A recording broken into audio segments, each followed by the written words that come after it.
Because if you don't have water, finally you will have to end up finding much more expensive means. There was a lovely example, in fact, in New York.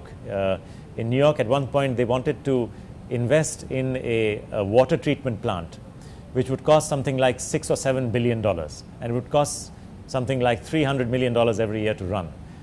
Then they did a calculations which showed them that if they just wrote contracts with the farmers in the Catskills Mountains, which are just a short distance away from New York, the water catchment of the Catskills could become so pure that you could literally take that water straight down to New York. That's what happens today. So the city of New York, more than a decade ago, decided to invest in water capture in the Catskills Mountains by writing contracts with the farmers, and so that they could lease those water reservoirs, keep them clean, keep them protected. And today, the water in New York comes through clean from the Catskills Mountains reservoirs. And not only did they save $5 billion, because the cost of writing all these contracts was less than $1 billion, they saved $5 billion by not building the factories, water cleaning plants, and they save $300–400 million every year, because guess what? Nature doesn't send you bills. Does the green economy concept clashes with the activities of extracting activities of minerals or oil? So there are two sides to it. One is the use of fossil fuels, and the other is the production and sale of fossil fuels. Yeah? In terms of drawing minerals and drawing fossil fuels from the ground to sell to the international marketplace, important thing to bear in mind is at what price do you sell, given that fossil fuels are a scarce resource. Is it better to pump them into the marketplace today? And please remember that countries like the USA are conserving their fossil fuels. They are building oil stocks. My question to you is Peru building an oil stock? Or are you going to wait for the market to increase the price of fossil fuels and then end up being less able to perform and to deliver wealth and prosperity to your people?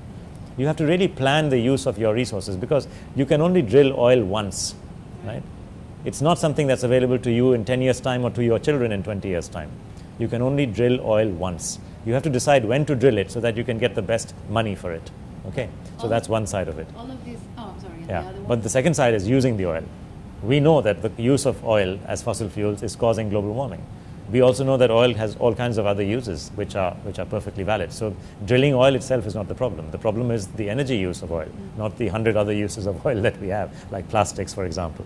And so the key question to ask is, to what extent can you get a benefit for the society and from the international community by changing a policy, an energy policy, where you invest in renewables, you invest in, for the sake of argument, new energies, and create a new development within your economy which enables you to compete in a new energy marketplace.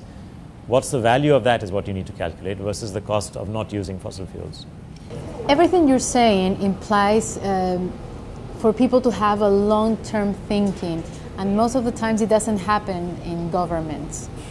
Well, most countries, most governments in most countries last for 4 or 5 years. So it's always a big challenge, and that is one of the big challenges in every country. I'm not talking about Peru or India or anywhere, but everywhere. And this is something that society has to think about, that we need to get much more interested in our own long-term future than just the next 4 years. In a more personal keynote, how did a banker end up being so interested in ecology and green economy? Greening and the environment. Yeah. Actually, because of logic, and I could not, as a banker and as someone in markets, I could not understand why are some things free and why are some things worth so much money. If I watch a beautiful sunset, that's free. If I go and see a film, I have to pay money. If I buy water from a bottle, a mineral water bottle from the supermarket, that costs me $1.50. But if I go to my neighborhood spring in the mountains, I drink the same water for free. How come some things are free and some things cost money? And this made me go back to my early days where I had studied economics and externalities. And then I realized that a lot is basically because we keep pushing away from the economic calculus, from the economic lens that we use, anything that is outside of markets. And because I was myself in markets, I realized, my God, that's silly. That's like pretending that I, as a trader of financial fixed income, bonds and equities and foreign exchange, can solve the world's poverty problems or can solve the world's health problems. I can't. You can't create a market in order to solve the problems of poverty.